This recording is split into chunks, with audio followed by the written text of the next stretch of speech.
Aloha, Nityanandam. Welcome, good evening. So we're going to be doing it this way. I'm using Google Meets. I get it. One of the hesitations for me is on this is because the camera is not a very good camera. It's a onboard camera in my laptop. It is what it is, and here we go, right? So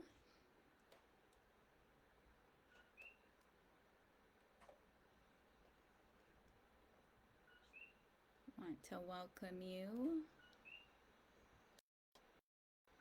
to the Rainbow Peace Tribe. That's essentially that's the space that I hold. Excuse me, I have to double check. I've been checking, double checking, just to make sure everything's going okay. Bear with me. Thank you so much for your patience.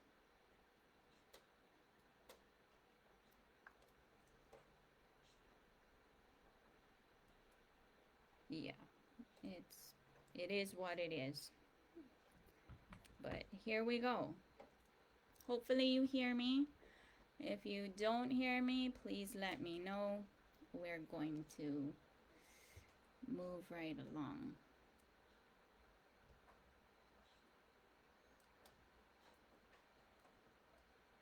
Okay. So I'm going to start with a prayer. You are welcome to say the prayer that you and your tradition say. I prefer silence, but this is to invoke communion or oneness for that, for the communion, essentially.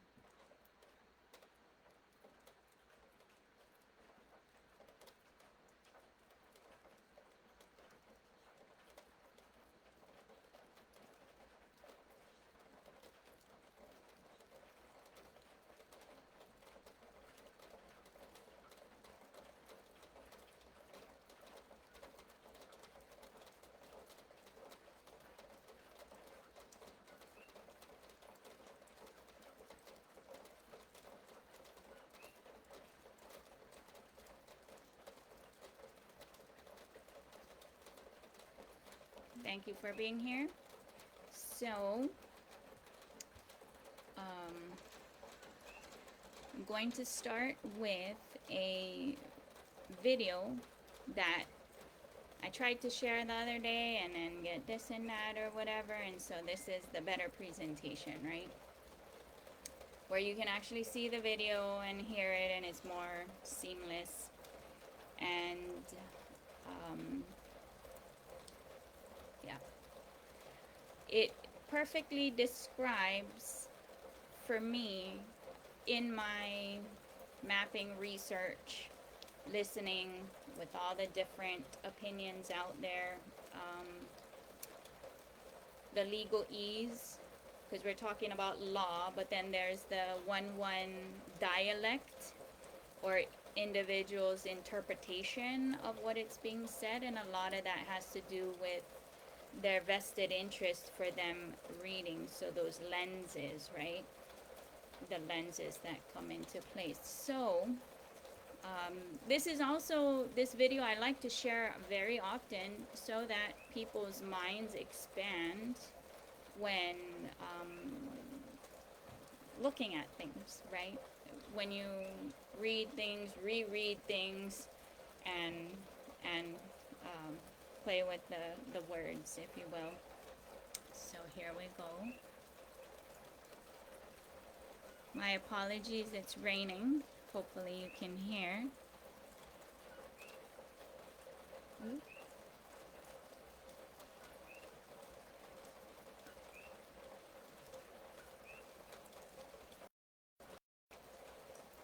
Right. This is one of my favorite sentences of all time. Let me tell you why. Every time you say it, if you emphasize a different word, it changes the meaning of the sentence. I didn't say we should kill him.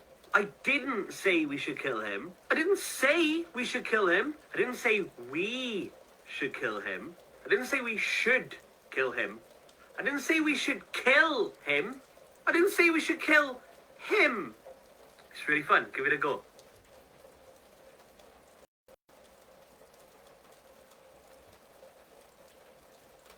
So, being this is the day 10 of the 25 days of the force majeure Christmas that I'm doing for the naughty or nice. Be naughty or nice.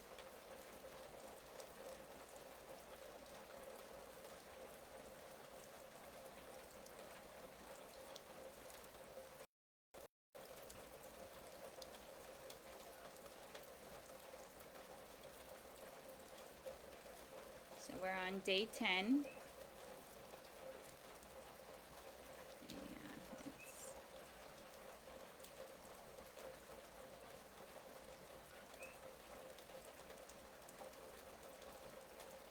Sorry, I have to. So being on day 10, whether you're naughty or nice, force majeure will work for you, but it does have consequences with. So when doing these things, it's with full personal responsibility. For me, because I'm of that Rainbow Peace tribe,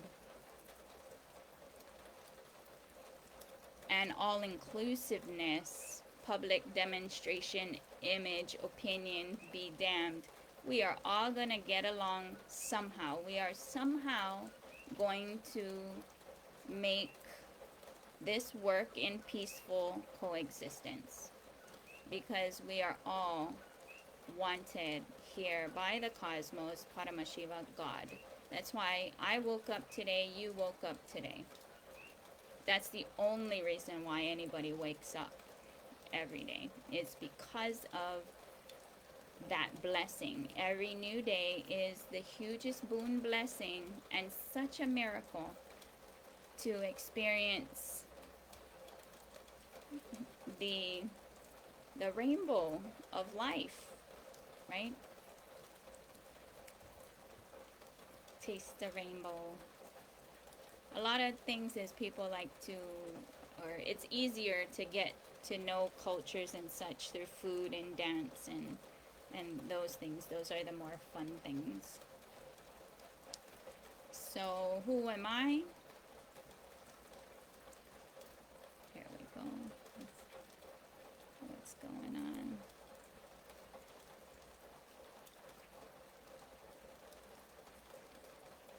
Oh yeah. Okay, I think I'm moving too quickly.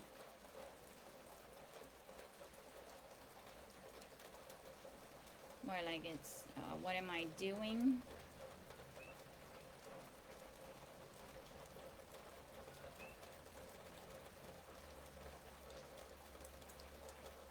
There we go. So for me, I asked for the boon, and asking Cosmos for the boon to start my own sampradaya or lineage.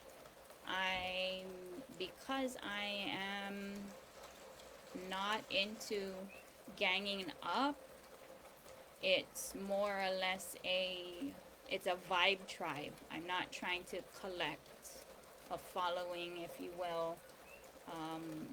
I try to keep everything as open source as possible, and consider myself, or call myself, a secular Hindu quantum catalyst fusionist, which essentially is what that space that I hold, that motherly space.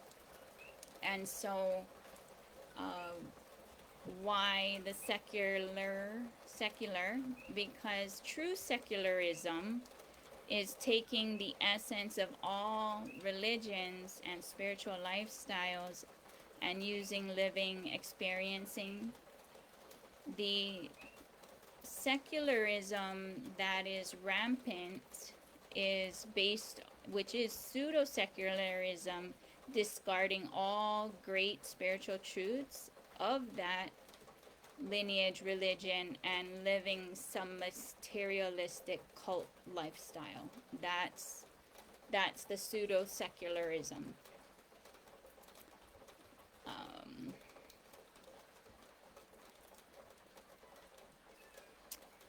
We for global peace, or for any kind of peace to start, is to recognize that we are one. And in that neighborhood of the one dharmas, right? It's the global community. It's a global community. And so I choose to focus on universal truths to help bring that we in dialogue for that peaceful coexistence. Many one dharmas, if you're a one dharma means one religion. And when you start there and the competition gets a little bit too serious, that's where war starts. There's nothing wrong with being proud, and it's a beautiful thing, being proud of your tradition, your heritage, but imposing that or lording over or steamrolling everybody with that, that's not a good thing. That's just gonna start some things. So choosing to start with universal inclusive ecosystem, including consciousness ecosystems, that's where I choose to start and be. And that's the thing, is like, when it comes to marriage and such, women, we don't have a choice in that Russian roulette of what comes out. And so when it's merging and fusing together traditions, being all accepting and pure listening to the being, because the children who are born are wanting to be born, and ladies are, the female body, or females, women, are entrusted to navigate the formless to form. Entrusted. That's the superpower that men cannot do, and thus it's very serious. What are we perpetuating? What are you teaching your children? What are we perpetuating? Who are you marrying? Etc., etc., etc. That matters when we try to gear towards a global community and global peace.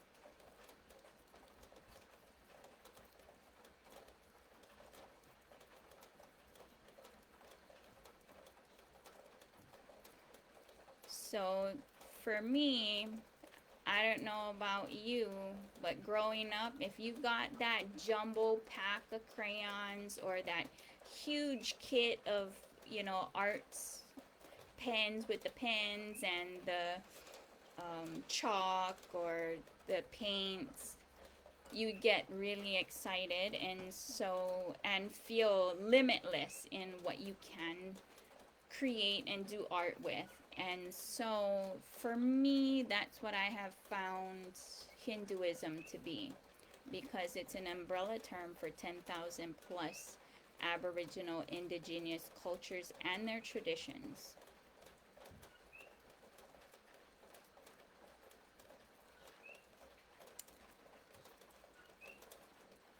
The principles I live by are Satya, which is truth; Ahimsa, non-violence; Asteya, no coveting; Aparigraha, minimal needs, or minimalism, which is basically only what you need; and Brahmacharya, which is celibacy, but celibacy is only 1% of what Brahmacharya is. Brahmacharya is thought, word, deed, the whole, everything, with full integrity, authenticity, responsibility, inspire seeking, enriching, and causing others reality. So with Hinduism is the first open source, because temples are universities, rishis and sannyasis are scientists translating, and the scriptures that Hinduism has, which is over 100 million source books, are all science-based. The science is because of the dynamic inner space of the rishis and the sannyasis. Many of the scriptures are written in poetic phrases, so that really reflects the heart of the the Hindu heart. And thus, because it is open source, asteya, or no coveting even of knowledge. And so with the whole intellectual ownership and this and that, that's why, like, Western has, what is that called? Royalties. Whereas Hinduism, there's all these fake yoga fads going on calling themselves yoga when in fact it is not yoga. If it doesn't have all 12 components, it becomes intellectual theft. There won't be any legal lawsuits, but I'm here just saying, have the moral character to give credit where credit is due, and do not butcher, especially spiritual things, because yoga is a Hindu ritual. Hindus do not convert by bread or blood. It's a lifestyle. If you choose to pick it up and do it, you are a Hindu by lifestyle. But it has to be in its full form. Otherwise, you're doing intellectual theft or some kind of, because, well, I'll stop there. For Hinduism, food, education, clothing, shelter, medical care is free. That's the Hindu construct, because it is a Varana-based construct. Varana is not jati. Jati is birth or nepotism. Varana is character and nature. And people are fulfilled from the get-go knowing who they are, and they do what they love. And that's where the guru's responsibility is to help guide and help hold on 1 second, I gotta check.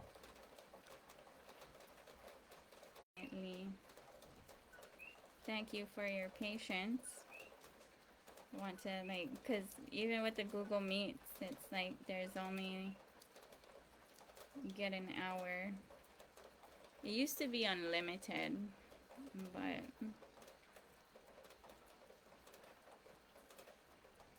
okay, we're still good. Yeah, there we go. Well, anyway,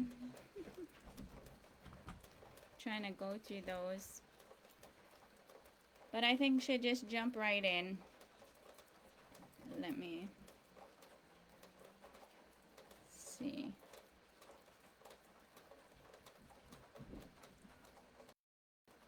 Hopefully you saw that or could listen, so I'm just gonna leave that open for right now like that. I wonder if it's even seeable or legible. I didn't even get a chance to. Yeah, it's okay. It's doable. It just what happens, the quality just kind of goes down. So for me, I do initiate and train basics of power manifestation because it is a birthright. I give blessings, I eat karma, but I accept smiles. Steering clear and trying to get into remain in my Niyahari or liquid lifestyle, because all this that in the field or this that going on, but it is what it is.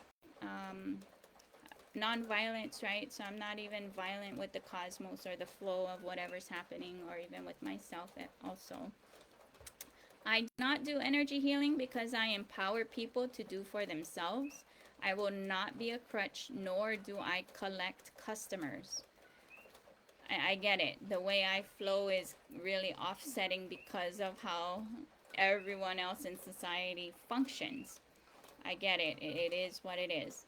I do not feed people because I advocate to redefine slavery, because landlords are built-in constructs of slavery.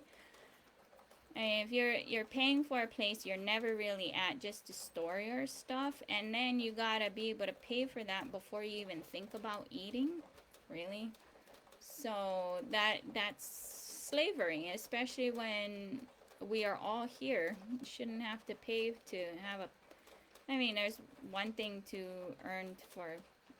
I'm just gonna stop right there. But if I advocate everyone gets an acre of land to take care of themselves eternally, and heirloom fruit trees, or no one owns land. It actually really belongs to God, Cosmos, Paramashiva.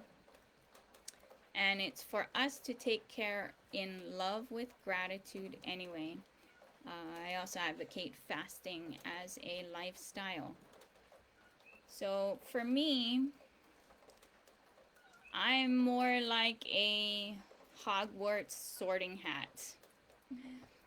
But I do initiate Kanaka Maoli, and I am very firm that Kanaka Maoli live their power manifesting heritage to ensure consciousness diversity is protected with full responsibility. And so that's what it is. Yeah. The reason why it's Kanaka Maoli, they have the DNA already there. Just with the initiation, it awakens up the different powers. There's 460 powers of Mahadeva, and I'm more of a sounding board because it is opening up Pandora's box. That's the reason why I advocate everyone to do not just their blood genealogy, but their spiritual genealogy as well, to know what is really in this DNA. It's actually a very beautiful journey because you get to really go look into the food, the dance, the music, the medicine, the spirituality. For here in Hawaii, it's La'au Lapa'au. La'au Lapa'au and Ayurveda are very similar. Just a lot of the names are different. So that's what I do. I'm a sorting hat for the 1-1 Dharma, which for me is just 1-1 color of the rainbow. And being that sounding board to be able to direct them to the right people, places, organizations, and such. I'm also like a translator because that my seeking is I enjoy the the the rainbow of life, essentially.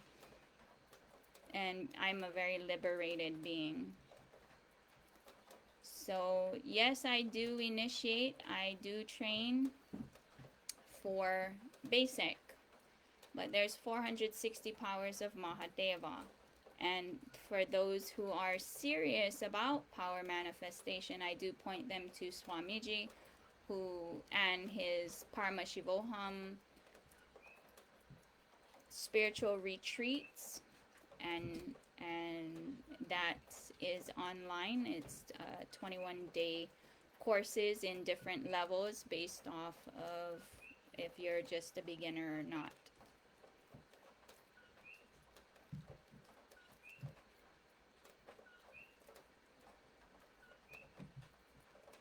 So for me, while I'm here in Hawaii, what have I been doing, and I still do, is I collect a lot of data. Before I go there, I also say that regardless of your Ishta Devata Amakua, God, Goddess, ancestors, or whatnot, those who pray together stay together. And one of the best ways to really live that or connect to that is in a household with pets. If you have cats, if you have humans, little humans, cats, dogs, guinea pigs, rabbits, cows, chickens, that is a 1-1 Dharma or a 1-1 Amakua or animal spirit guides or whatever. So those who literally pray together stay together, and anything else is spiritual genocide upon God's children creation. So what have I been doing? I do a lot of data collection and I map things. Well, what does that mean? Is I collect all these informations and I try to see where they connect based off of what I can perceive, and then find that trail, right? So that's basically what I do. In the will, persistence becomes sustenance, meaning because I'm will persisting in that direction. That's why I really like this cello story, and I'm going to read it to you. Not many years ago, I began to play the cello. Most people would say that what I am doing is learning to play the cello, but these words carried into our minds the strange idea that there exist two very different processes. Number one, learning to play the cello, and number two, playing the cello. They imply that I will do the first until I have completed it, at which point I will stop the first process and begin second. In short, I will go on learning to play until I have learned to play, and then I will begin to play. Of course, this is nonsense. There are not two processes but one. We learn to do something by doing it. There is no other way. And so for me, I just do and reflect and figure things out, just like this meeting here, finding some things out about the functions of how it is now on a live stream. So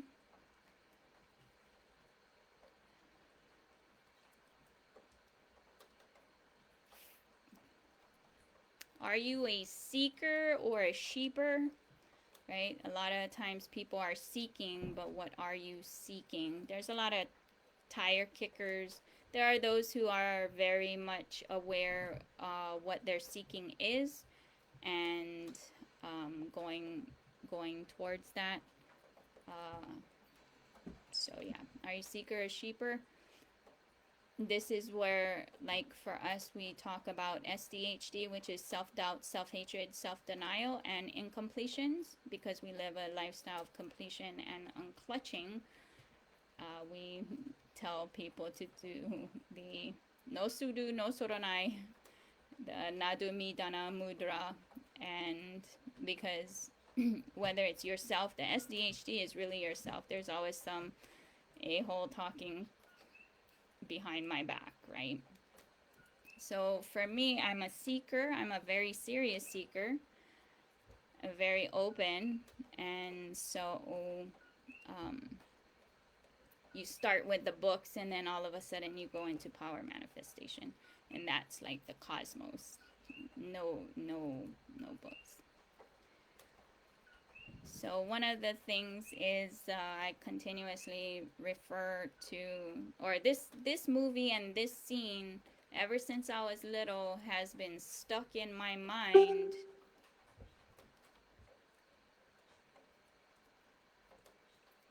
Has been stuck in my mind. I see, that's what's going on, because I'm using the slides and this, that. Okay, got them. Since I was little, watching that movie Braveheart, in this scene, literally from my perspective, and at that time, right, we were watching this and we're very impressionable, and I was thinking, why are those grandpas waving around their scrolls? They're just waving it around. And so essentially what it is they are having a battle over who is more legitimate,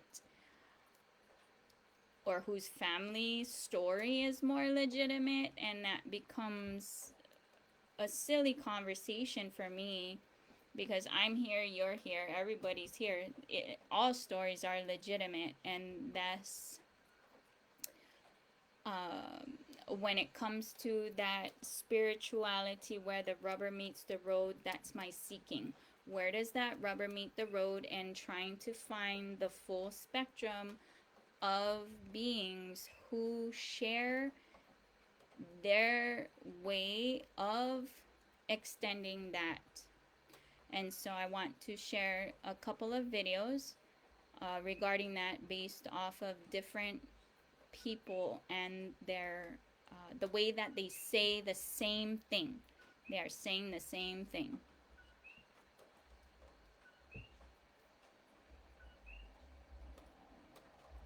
So here we go. I'm gonna share the first video, which is by Kupuna Alex, Hawaii Kingdom. There we go.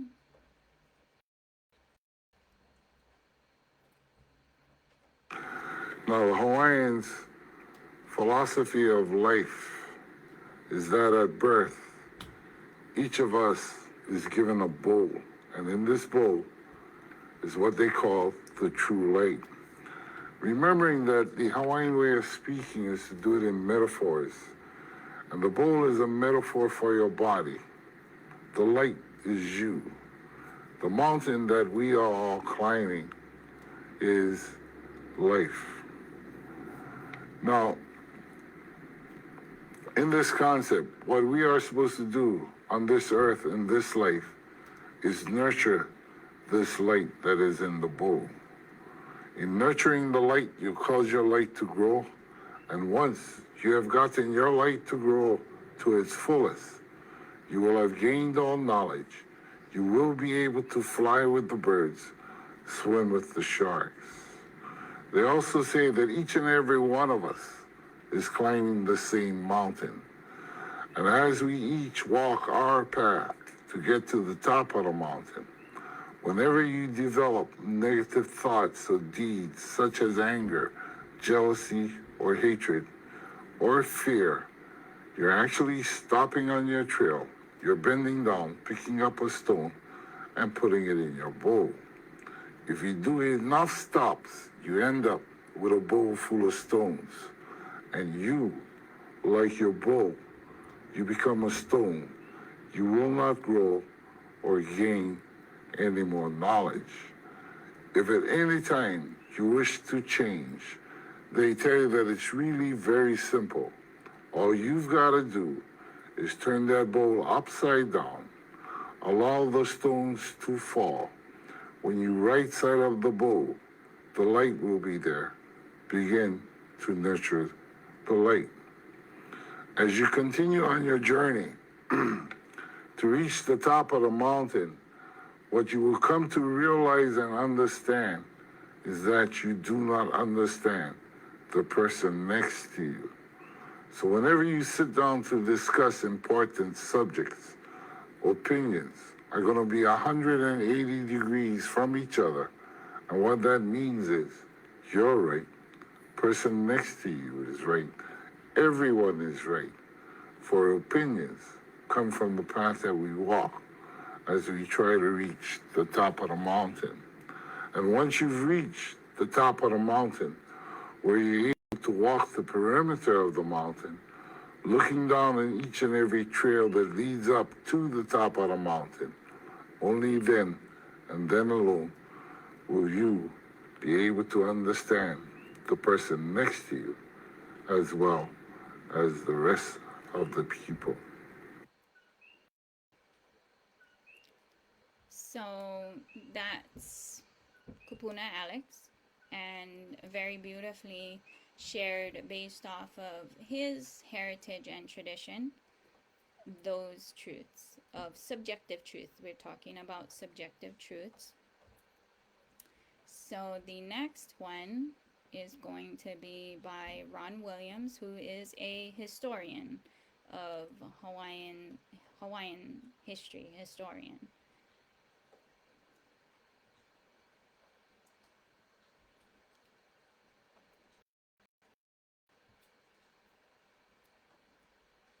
So historiography in Hawaii. First of all, what's historiography? Very easy definition. Historiography is the process of the creation of history.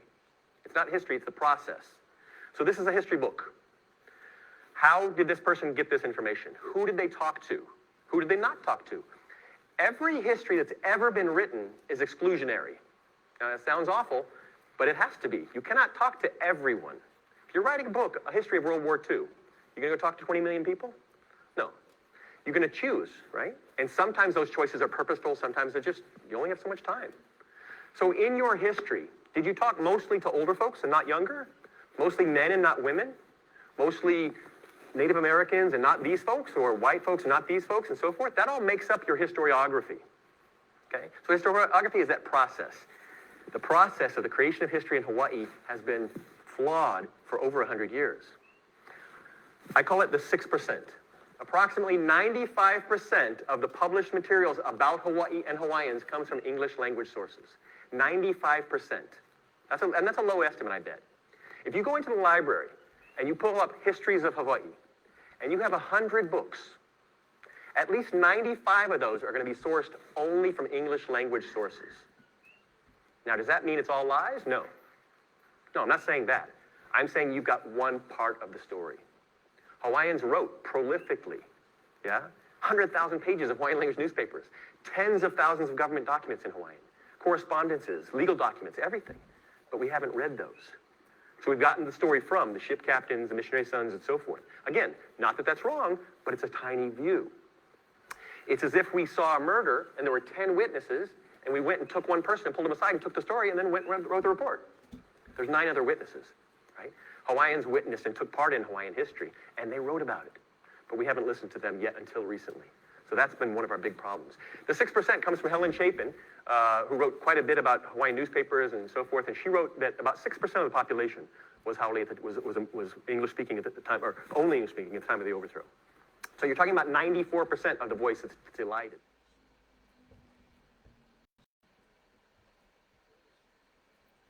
So I go through a lot of content and material from the perspective of we in dialogue bringing peace and teamwork, coexistence with honor and respect.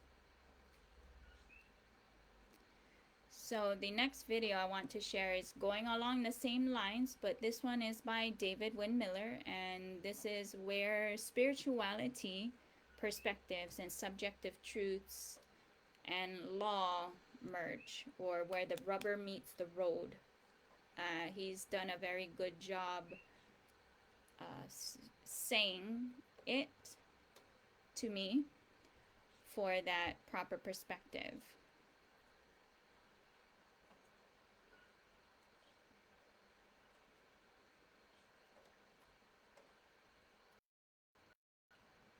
I got 2 more questions. He says, who is God? He says, well, that's probably the easiest question I've been asked since I started this. Now, remember I said at the beginning of this seminar, what is a thought? Hold a thought in your hand. A thought is not of this world. Okay, everyone in this room studies this word God. Matter of fact, we have 5,000 different sounds of words for the word God. It's a very unique word. Now, you also, when you study God, you also study the devil, or what evil is. So you have to, it's called perspective. You have to know what's good and you have to know what's bad. So you have an understanding of what choice is. Now, because you have choice, you can choose to be a good person or a bad person. Now, everyone in this room, you will read different books at different ages, at different times. You will talk to different people, your brothers, your sisters, your parents, your ministers at the school, at the church, teachers, and all through life you accumulate information.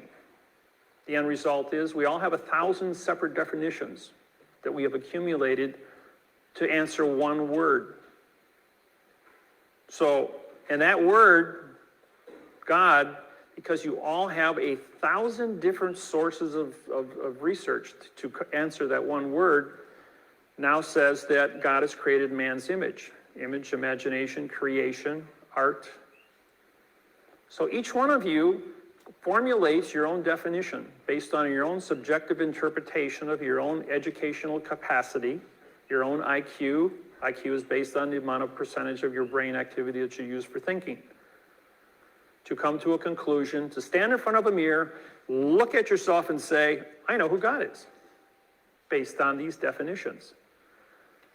And no one, I don't care who you are, can tell you who your God is because they weren't there for your 1,000 points of study. And everyone in this room has a different 1,000 points of study to answer the same word. And you also have 1,000 points of study to answer the bad things. What is evil? What is wrong? What is a lie? It's called perspective. So we all choose to be good. We all choose to be correct. And we all choose to stand in front of a mirror and look at yourself and say, I know who God is. And I believe in that person. Or I believe in that entity. And that's the definition of who God was. And everyone in the audience applauded. Because who is it? It's your own subjective interpretation of what you understand that word to mean, based on your ability to look yourself in the eye and say, I accept this to be the fact. And that's as simple as it gets. He says, okay, he says, we all agree that that's the definition. He's got one more word for you. What do you know about women? And I says, absolutely nothing. He says, see, you can't answer every question. And 38 women stood up and said, that's the right answer. And all the and all the men in the audience applauded. Number 6 is, with the correct sentence structure, communication, parse, syntax, grammar. Okay, what does that mean? Well, there's a thing, you hear the word right, you hear the word truth. Truth is an opinion, by the way. Everybody believes in God, that's your truth, but that truth is based on your opinion of subjective interpretation, so therefore truth is an opinion. And O means no, and PIN means to attach, and ION is contract. So you have no attached contract because your subjective interpretation of your ability to communicate with any other individual is based on that other person's ability to understand what you're saying in the first place, which is babble. Because it's all adverb-verb scenario. Now, I may be talking to you in adverb-verb because that's the only language you understand. If I stood up here and talked to you and for this knowledge of this individual is with the claim of the correct parse, syntax, grammar, start using prepositional phrases, this would not jar well with your perception. And you'd kind of get lost. So it takes about 200 hours to adapt to this technology. And you will get a migraine headache because you're all brainwashed not to see an article. You might think that's a joke. It's not. Sublimic messaging through TV, radio, newspapers and magazines, school books have been there your whole life, right in front of you. We hide it in plain view, just like we hide a flag in plain view, and we cancel this contract by putting a Coke can on top of the staff, which is a phoenix in this case. If the wingtips are down, it's a phoenix. If they're up, it's an eagle, which is postal. So you can either be under postal guise or you can be under the Vatican guise. Either way, you're under somebody's guise, G-U-I-S-E. It's not a disguise, it's a guise, G-U-I-S-E. This meaning no, guys. This means no, by the way.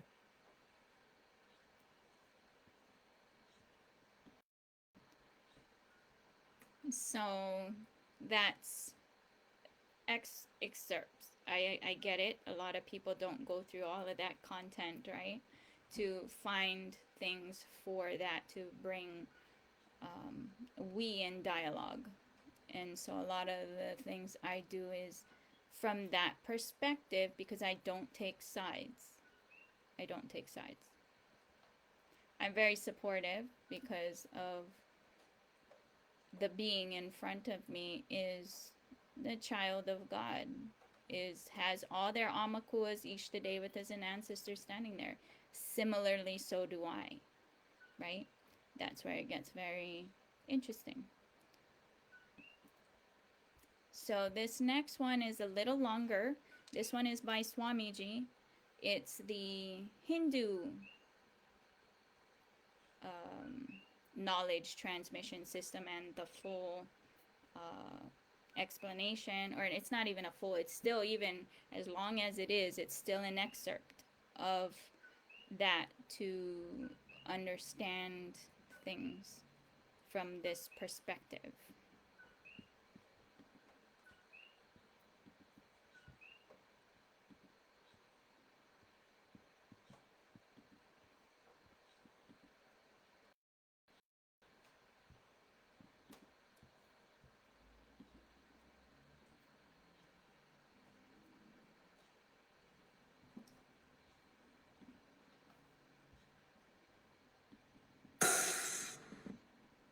Today I am continuing on the same sutras.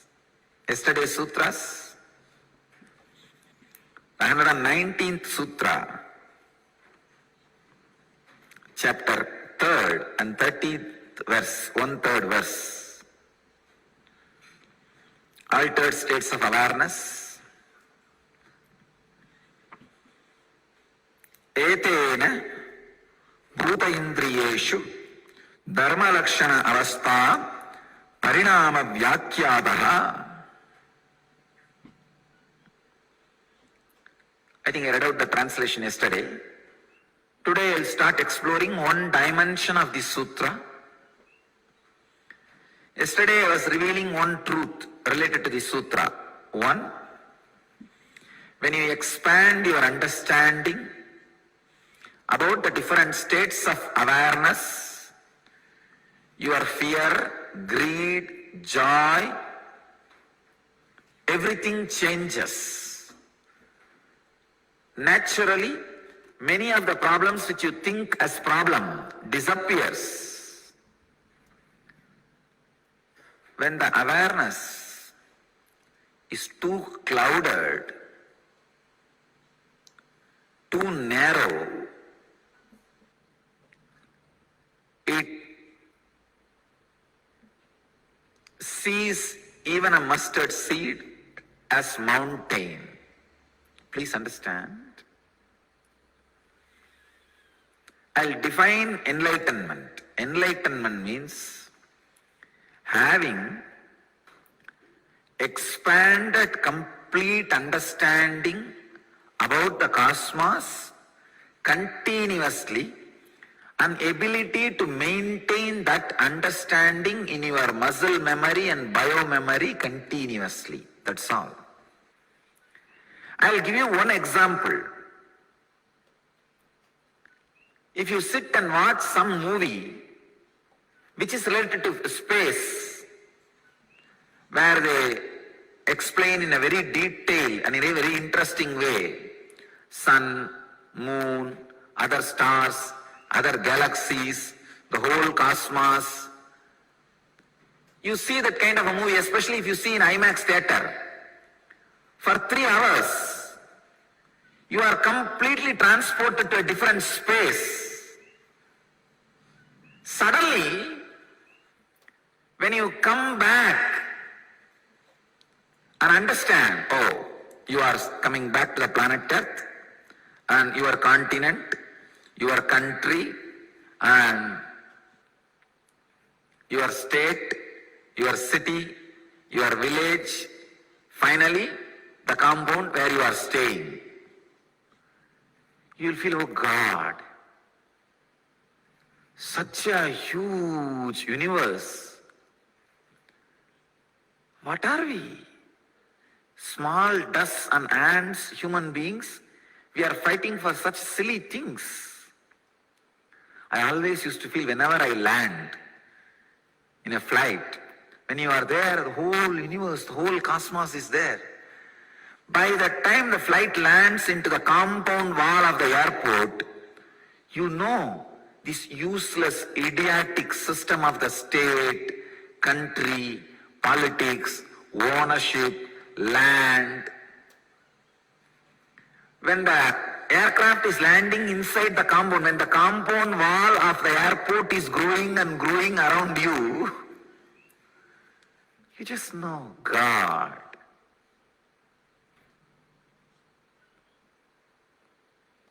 Where was I and where am I?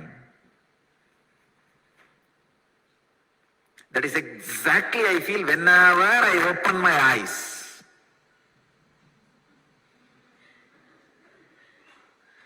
Where was I? Where am I?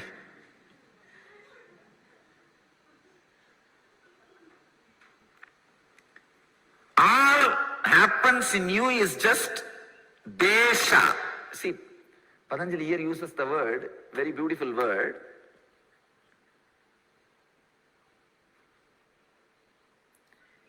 He uses the word bhuta. Just you had an understanding about bhuta, elements.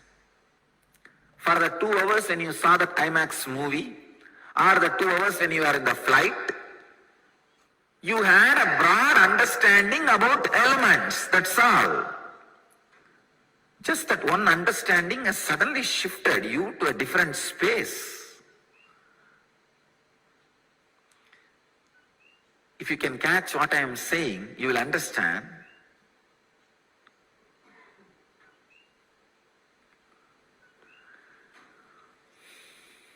To us, if you see some movie related to space,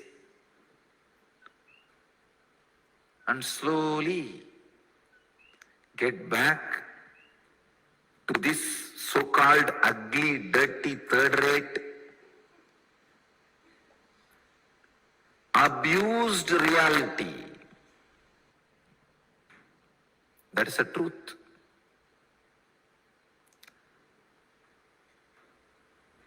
The moment you land, the moment aircraft lands on the airport, you know your very consciousness is getting into a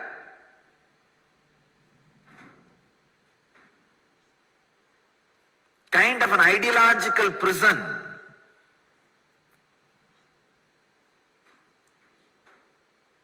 Wow, now it is this state, this country, these are the law, these are the rule, these are the regulation, this is the way you are supposed to act.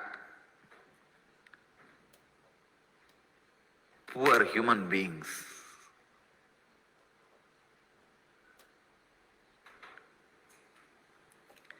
If you just have the understanding of an element for only 2-3 hours, how you feel when you come back to this foolishness. Oh God, how nice it will be if I stay there itself. I'm giving you one example. I've seen when the flight is high in the sky, whole thing looks like a small dust and you don't bother who is Prime Minister, who is President, who is Chief Minister, who is Governor, who is police, who is lawyer, who is judge. The moment you land,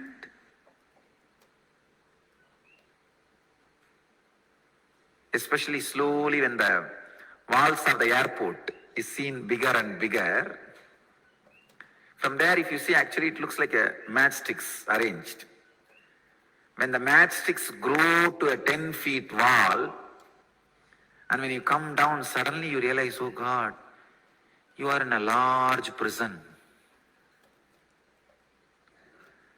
Understanding about one element for few hours itself can give such a liberated experience. Then understand all the 5 important factors: time, element, state, awareness, and sense organs. If you understand all these 5 in a very broad way, then understand the depth of the freedom you will experience.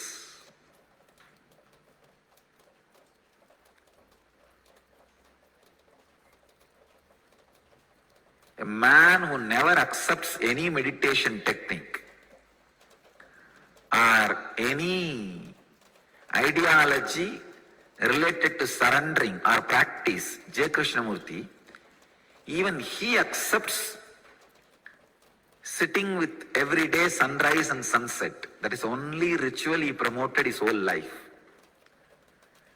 During sunrise and sunset, he asks you to sit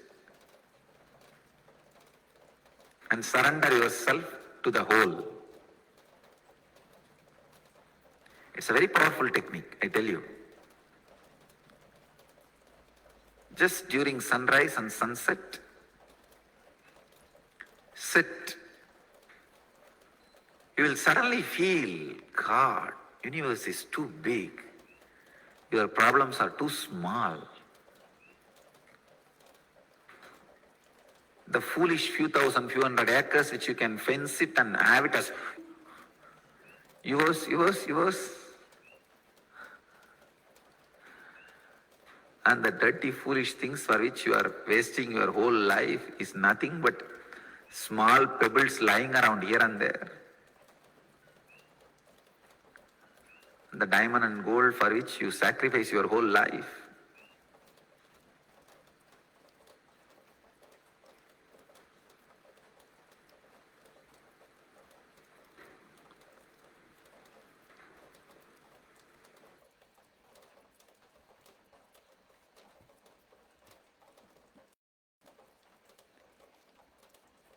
So as you can see, Hinduism takes that into deeper meanings and such, because it addresses not just the sense organs, but time and space as well, for that subjective truth, experience, connection with God, and how all of that becomes the rubber meeting the road for legalities, right? So the legalities of every country is based off of their one Dharma spiritual book that they hold sacred.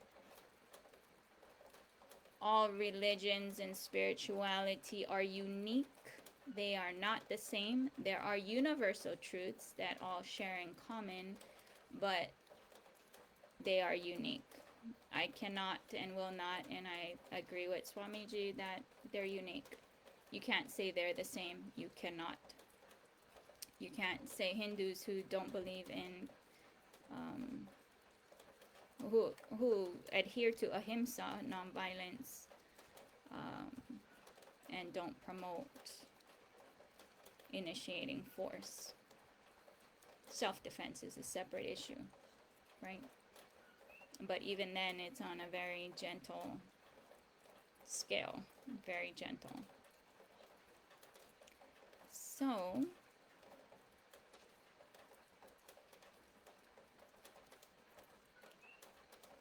here we go.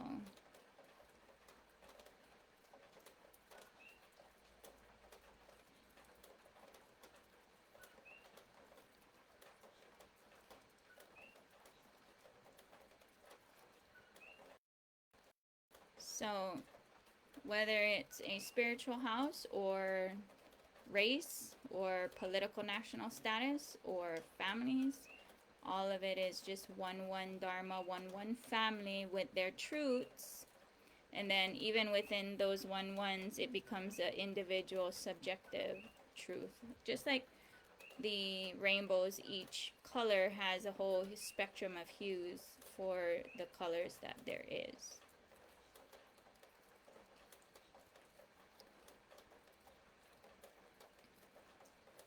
So that's why, for me, when there is conflicts, that's how I would tell my kids, but this is those who are having infighting. How I say it is, dear Mr. and Mrs. So-and-so of this and that. Put your left hand on your heart and look the other in the eyes. You will know your part. I don't care who did what, tattletale. Work it out. I am not, mothers or others, a weapon nor a bully to gang up on judge and executioner. You know better, so do better. Can't we all just get along? Every mother's mantra, prayer, okay? So the other thing, like when it comes to me and the first fiber of my being is to empower with independence, independent of self as true mother worship. The next fiber is mothers to initiate, mothers to be encouraged and supported to initiate third eye and kundalini through umbilical cord initiation, so that all children live powers from day one. And to ensure humanity is never enslaved again. Because mothers, healthy mothers, do not discriminate. They simply just give, and with the umbilical cord initiation, which is the strongest initiation, that's something that I advocate. So for me, it's sincerely a divine mother on behalf of all the divine mothers, the actual walking temple of life, more sacred and holy than all the temples, churches, and human achievement combined. Because we are that channel, that portal that is entrusted by the cosmos, Paramashiva God, to navigate the formless to form, and a Buddha, Jesus, Krishna, Swamiji, me, can be born through that portal, but also someone like a Hitler, right? Demons, demonic people. And so for me, the other thing too is there's all these talk about World War III and this and that. And for me, you know I posted that I want to go to the UN, and as I think about it, that's not integrity, because I don't really even believe in the UN. Their presence is more imagination based than actual anything. And because what have they been doing to me, in my opinion? They are pushing the WHO, the current issue that got slammed into my reality is the World Health Organization trying to do a global pandemic treaty. And it's just like, I knew it. That legitimizes my conclusion in theory that the global peace treaty is actual and factual humanitarian law. And there shouldn't be war if there is a global peace treaty, and coupled with a global bureau of conveyance, the necessity of borders is not there. And everyone will be held in honor to do the exchanges and such honorably. And I feel that the war should be held in the octagon by the leaders themselves, the leaders and the politicians, and they can go and do their battles in the octagon, WWF, MMA style, and what happens in the octagon stays in the octagon, and then everybody else can go live their life. And the thing is they expect women to have the kids, raise the kids, only for them to kill them, and I'm completely against that. That's not ahimsa. And that's the other thing too. For me, I choose to be grahasta eternally, because no grahasta, no kids, no gurukul, no gurukul, no guru, right? So, and only grahasta, mothers and fathers, have the vested interest called children to protect the unborn and the future of the planet Earth, and we are the last guardians of the actual and factual temple of life, more holy, more sacred than all the churches, temples, holy places, and human achievement combined.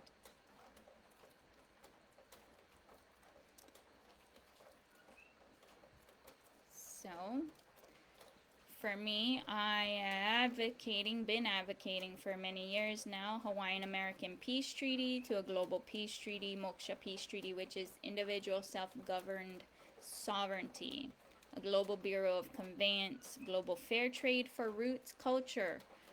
That's right. I wanted to share with you a dear friend of mine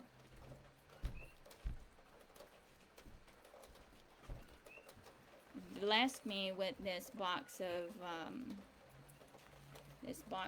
chocolates, and it's co-owned by cocoa farmers. I don't know if you can see that, and it's vegan. Well, anyway, and this packaging, or the farmers, 100,000 farmers with one purpose. That's what the thing is saying. It's a fair trade for cocoa and sugar, and it's non-GMO. But there's fair trade already for farming, and so for me, because of the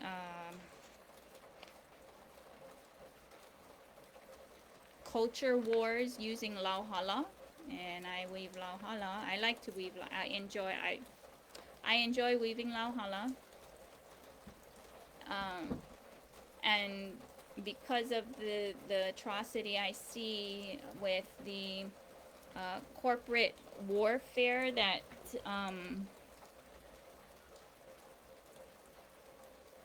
Walmart, Target do, they take from one culture and their lifestyle and sell it cheaper to another culture and their lifestyle, and that's how that whole me getting lit and upset about that, because of the lauhala mats that are being sold for $15, when in fact the amount of time and effort that it takes to make it, right, is not right. And they're trying to encroach on the culture here in Hawaii, specifically like the Merry Monarch. They're already doing it. It's all capitalistic wars. Anyway, so for me, I advocate for the fair trade of roots culture, since it's already being done with the farms and such. I don't see it being too hard to go to the next level with the arts, crafts, and such, master artisans. I'm also advocating for women's and children's safe houses here on this island, or in Hawaii, or in this island. There is no women's safe house. Safe houses are different from shelters. The amount of abuse that was endured by the women and children, they are not fit for being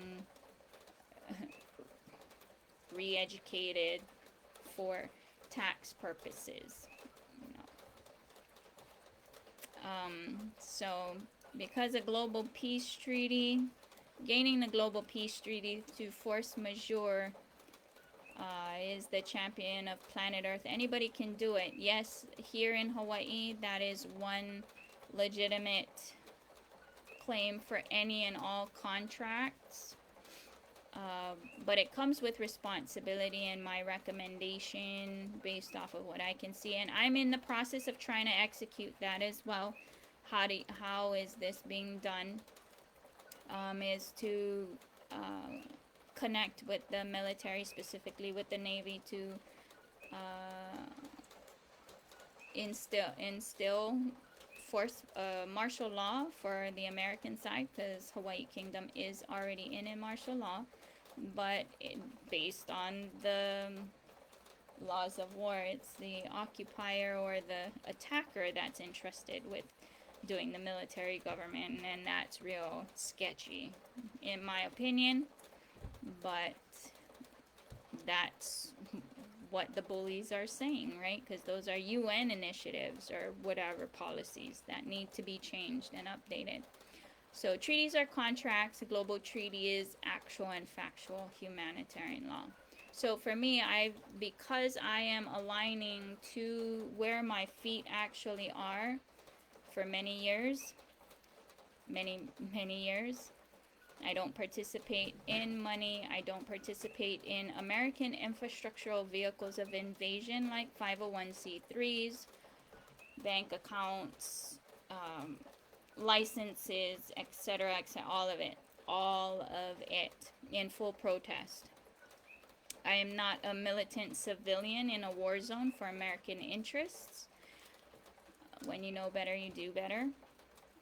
Actual and factually, it is illegal in the laws of war for America to traffic civilians in a war zone, aka tourists, Would you plan a vacation on the Ukraine-Russian border and then buy land there? No. So there's a lot of there are those who question why I do what I do and how I go about what I'm doing. If you're programmed for a specific logic, of course how I'm flowing is going to look odd, because first I don't have a 501c3.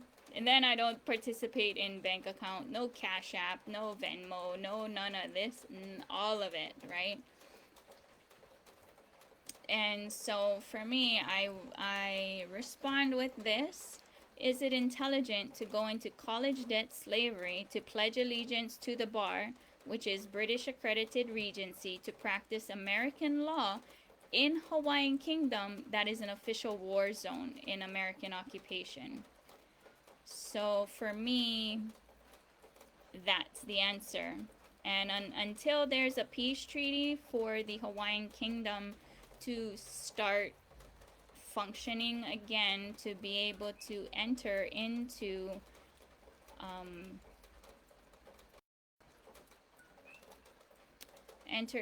agreements, treaties, etc., etc., etc., everybody's in cement boots. Well, I'm in cement boots. A vast majority of other people are doing some kind of mix mash of whatever, and I get it, because you do have to live, and it's been 130 years, and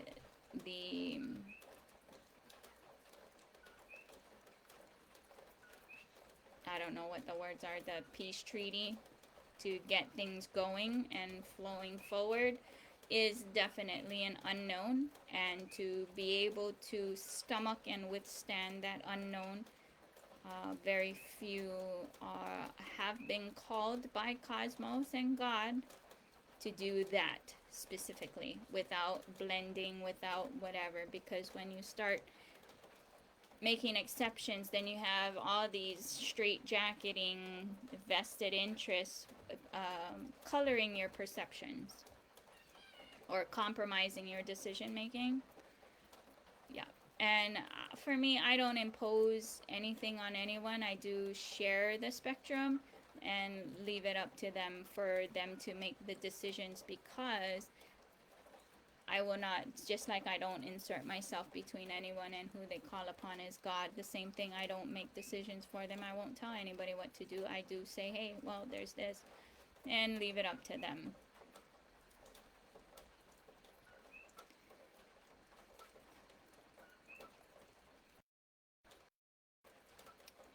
So for me, again, yeah, I know I was just like, yeah, I should go to the UN, but the thing is it's been proven even by, well, Kailasa has made a full effort to go to the UN, speak at the UN, do a lot of the things to engage in dialogue for the from that global perspective, which is good. But for me personally, I don't really care for the UN, in full transparency. Why? So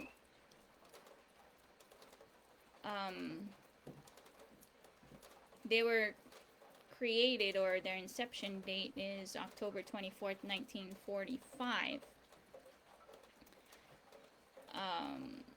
So for those who are seeking sovereignty, right, self-governed sovereignty, one of the things is, this is where the whole genealogy, I'm talking where my feet are, and this also is for those who are in war zones or whatever, because I'm talking about the force majeure. And again, this is legal information. Please see your military JAG officer, right? Because a lot of people see, that's the thing though, this is where, for me, I've been putting the kahea out for many years, also for the right team of legal peace, the legal peace tribe. That's what I'm doing. I don't want to call it warriors because no, I'm not even about that either. I don't want to have a vibration of conflict or violence at all. So this is where for Kanaka Maoli as well, the genealogy matters, because if you can prove unbroken title and your genealogy before the UN's existence, the UN categorized people as slave citizen subjects of whatever title they call their human resource inventory to the landlord bully in charge of that area that they recognize. So landlords ensure slavery is perpetuated because paying rent ensures one has to pay before even thinking about drinking water, eating, paying for a place they only sleep at, and focus on other people's families instead of their own family. So this is where in the ancient times families governed themselves. They had their own specialty to contribute to the community or a small business, family business. This is where the whole schooling, indoctrination, corporations, cherry picking, even from places, that ain't cool. So for me, the whole UN plus with the words I'm finding reading their stuff of their blind spots and hypocrisies, it gets very challenging. So I give, I do love my Sangha Kailasa for all that they do and choose to go to bat for things I would never touch. Be like, yeah, no. Yeah. So, as well as Swamiji, because for him to training and taking on that as well, to open up a new reality, which is where I choose to be. So here we're in Hawaii, and with your genealogy, this is where your genealogy actually matters, not just for your spiritual. I do advocate doing anybody, it doesn't matter if you're Kanaka Maoli or whatever, anybody, I do recommend doing your genealogy. But I also recommend doing your spiritual genealogy. But what does your genealogy for Kanaka Maoli mean? We're talking about title, land title. That's why it didn't go.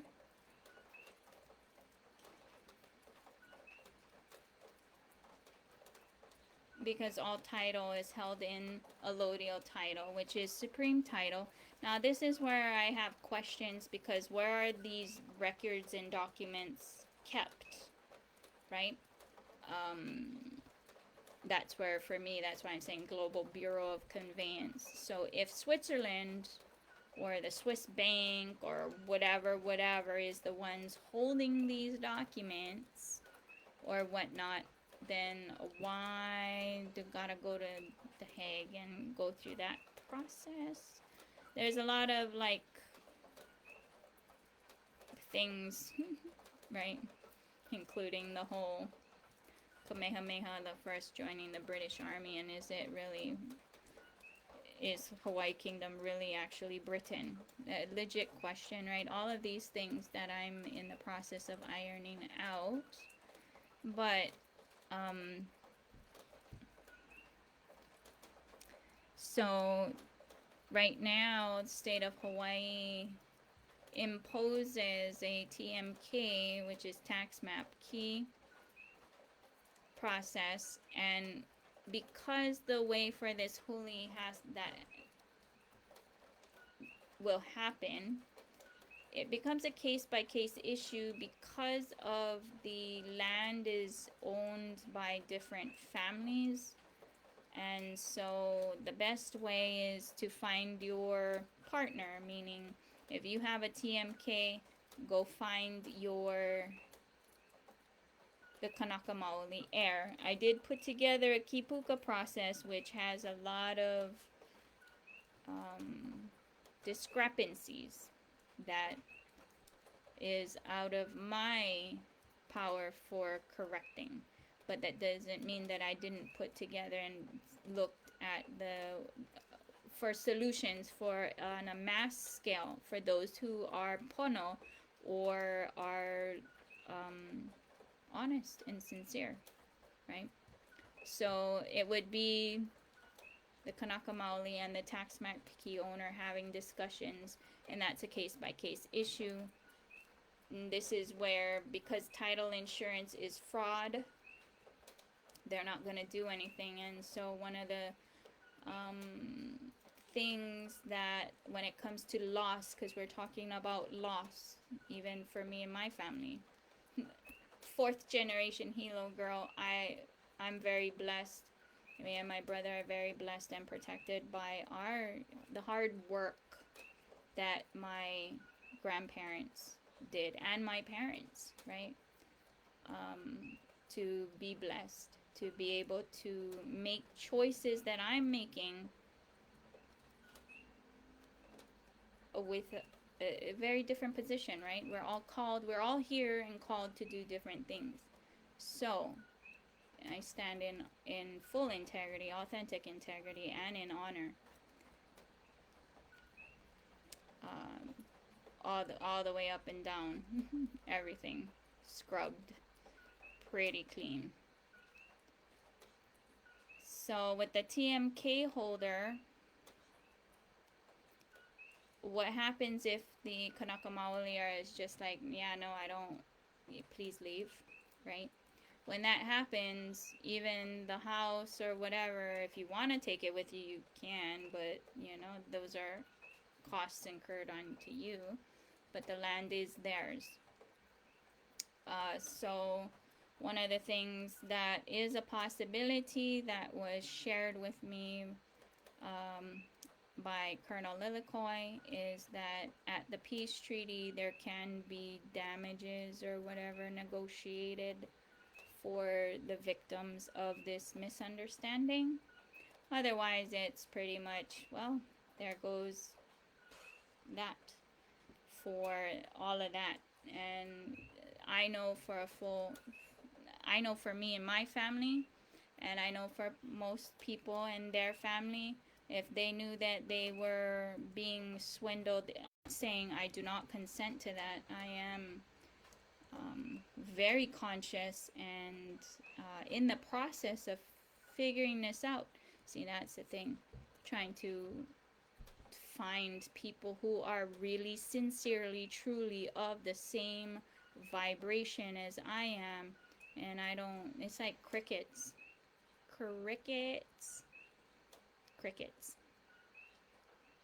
So I get it on every level of, you know, things that actually matter. Crickets all around. So just so that those who are here, living here in Hawaii, understand that TMK title means nothing. Still gonna go find out about this, you know. Yeah. So the title is contracts. So all the contracts are null and void. We're talking about every contract. Poof, gone. Poof, gone. Right? Tickets, lawsuits, credit card debt, student loans, mortgages, W-2 employee, 1099, all contracts are null and void in a war zone because it is not done properly through the proper channels, through a military government. The what is called intercourse of belligerents, that's illegal. That's what's the illegal portion of all the contracts. That's why they're all null and void. So this is where I'm saying it doesn't matter who you are, even if you are naughty or nice. If you want to use force majeure, and that's the thing, the one, whether it's in Hawaii or even globally, right? So in Hawaii, to start help facilitating that peace treaty to get things pono and proper, is to do the force majeure, win a force majeure case, which also includes connecting with the Navy specifically, or the military branches, to bring in martial law as well as immigration, embassy, consulate for your country. So you don't even have to be American. You can be German, you can be Russian, you can be Palestinian, you can be Italian, you can be Chinese, you can be Korean. It really doesn't matter.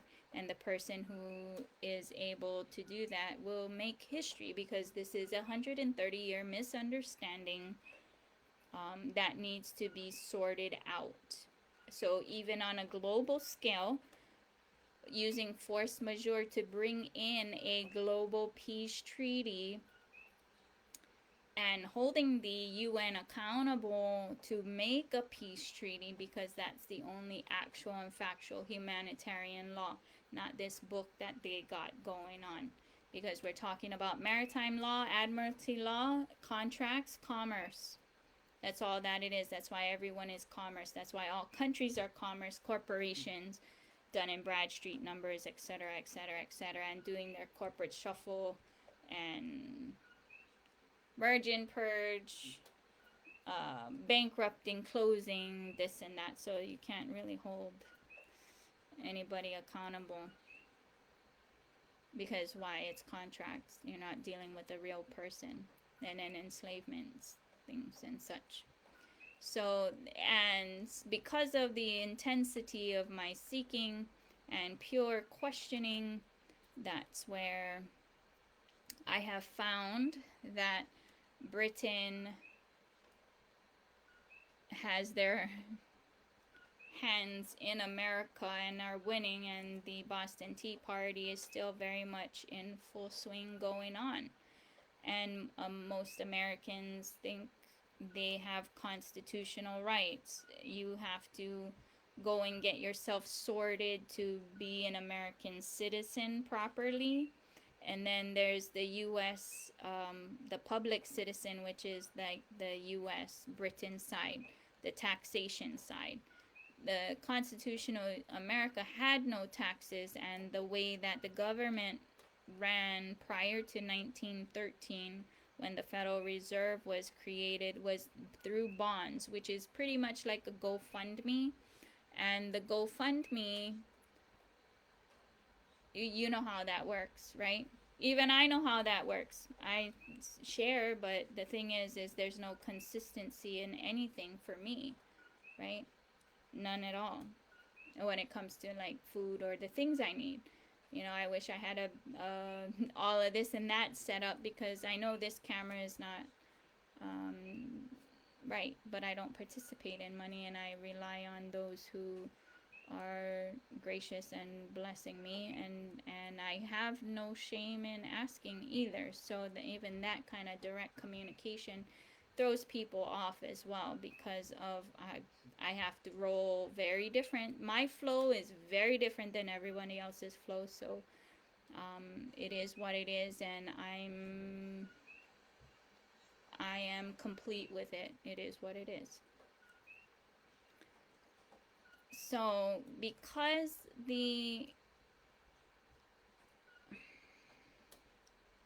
colonizers colonizing through native, or through the Americas, and bringing, I just look at it as this, like reflecting on the whole thing.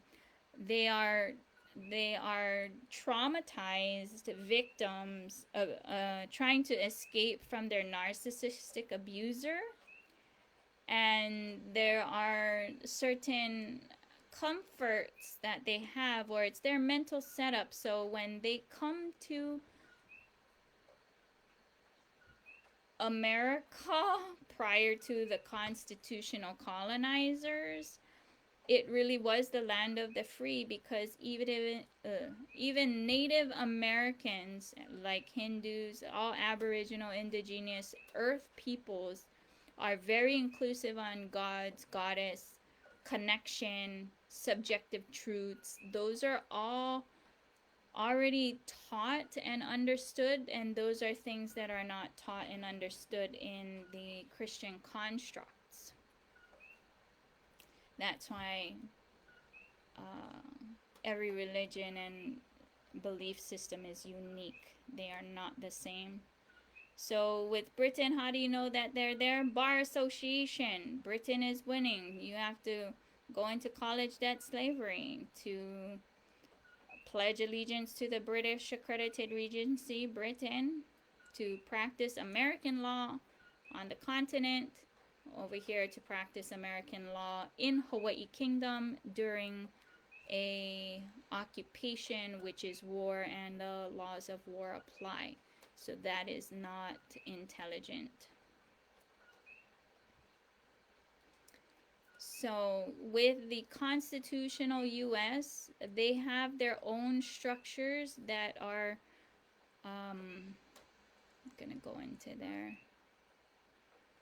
They have what is called jural assemblies. There are handbooks. Now Facebook won't let me post these direct PDFs for you to download, so if you're interested, just shoot me a message. I can send it to you, or you can just type it out by this, or go Google search it, to really understand the other branches of the US government, which are, you know, most people are familiar with the executive, judicial, and legislative, but there's two other branches called assembly and common law grand jury. Those are the other two. There is a local assembly here in Hawaii.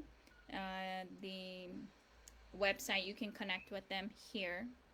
They are Americans. So in this conflict that is called Hawaii, you can choose to go to the Hawaii Kingdom side, or you can choose to go to the American side, and that's going to get sorted as per. So for me, I consider myself more of a sorting hat. I'm not going to take sides. Where does somebody want to? For me personally, I choose to stand with Hawaii Kingdom because it is being bullied. I am wanting to actually try to take it even further. Like I said, Hawaiian American Peace Treaty, Global Peace Treaty, Moksha Peace Treaty, meaning individual, self-governed, autonomous, sovereign. That's the direction I'm going. And I invite anybody to come with because that's my cosmic right. And especially being a woman and having had children, it doesn't matter whether you have them or don't, you are chosen by Cosmos to have your own country, because you can, right? Or your own family. It should just be families back again, right? Just like the ancient times, families ruled and governed themselves. They handled their own issues or behavioral problems or whatever. It wasn't outsourced. It was actually with love, motherly love. That's what's missing. So for today, I'm going to end here because it's been kind of long. Like, wow, long. But I did want to share a graphic I made, or compiled. I didn't make it, I compiled information. The reason why is because it's not even just me and my brother with the cats and the neutering, spaying and neutering.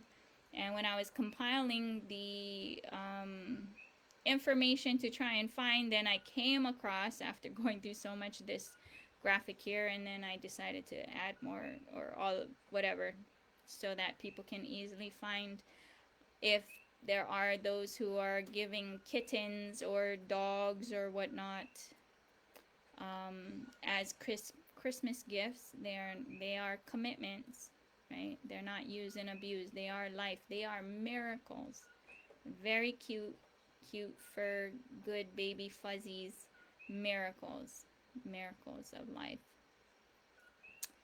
And then for those who, I compiled this because I saw the text, and so I decided to make a graphic out of it for the parents who need to tell the truth about Santa. I'll post that. I won't read it. Because I post all my videos to different YouTube channels, and one of the channels is my Lauhala Weaving channel. And I apologize. I know people are asking for different videos or whatever. And it's funny because I had like a whole stockpile of videos, and in like a 3 a.m. blur, I erased them all. So I got to remake them. But one of the newest blessings that got downloaded to me today was this eternally intertwined adjustable bracelet that I got blessed to create, and it's actually pretty cool. It's actually very, very cool. I don't know, see. Yeah, the camera is no good. Is what it is, right? Just gotta flow with what I got. So yeah, I will be posting that video to how to weave that soon. Get all kind of things, right? Just for us in our Sangha, we're taught to have at least 108 projects. I'm only up at like 40 something. And even then, it's just like, it is what it is, right? Because people are like, oh, you got too many irons in the fire. And it's just like, well, some irons not moving. So I gotta keep busy, right? Keep busy being constructive, creative, productive, contributing. So yeah. I was going to, after this, close this out and then do like, what is that?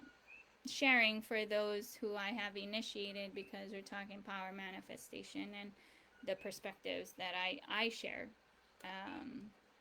But I decided not to, because especially now that I'm looking at it, it's already 11:45. My day starts at, right now, it starts at 2:30 a.m.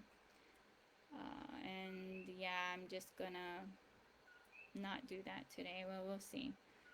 So, but that's today's day 10 of the 25 days of Force Majeure Christmas.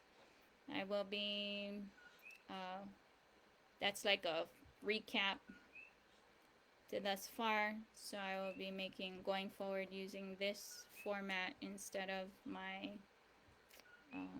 even though for me, you know, I kind of like the low tech.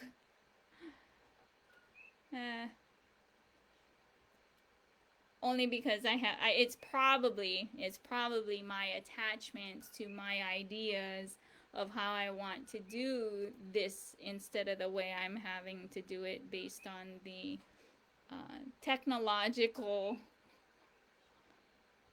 I have doing the best I can with what I have, right? But yeah, just like everybody else, trying to get this done or whatever this is, right? Yeah, so after much consideration, it is not in my integrity to go to the UN. Definitely not in my integrity, because I don't really believe in it. Yeah, because everybody's too busy, right? They are too busy living their lives, and then you're sending people up there to go talk with the misunderstanding, right? Even from this, trying to tell their politician to go and tell, that's just like the whole telephone. By the time it reaches, it's just like nothing like the original. So, because it's being filtered through whatever, yeah, so that's one of the main reasons why it's just like, yeah, no, and then, you know, what can they do?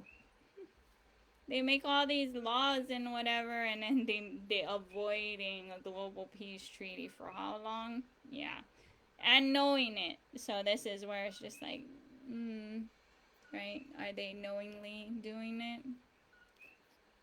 I would say yes, but it becomes a case by case issue again, right? We'll see what happens.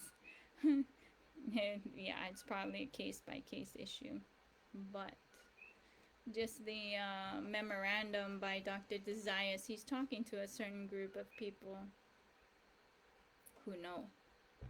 So, just reading between the lines. Yeah. Well, you can't accuse, right? You can theorize and talk or whatever, but facts and evidence is for law. Yeah.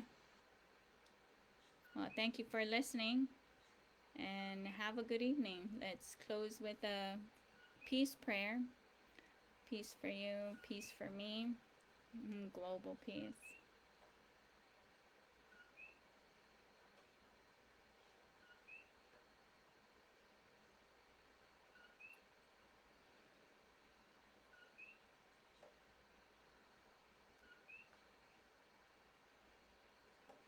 Thank you.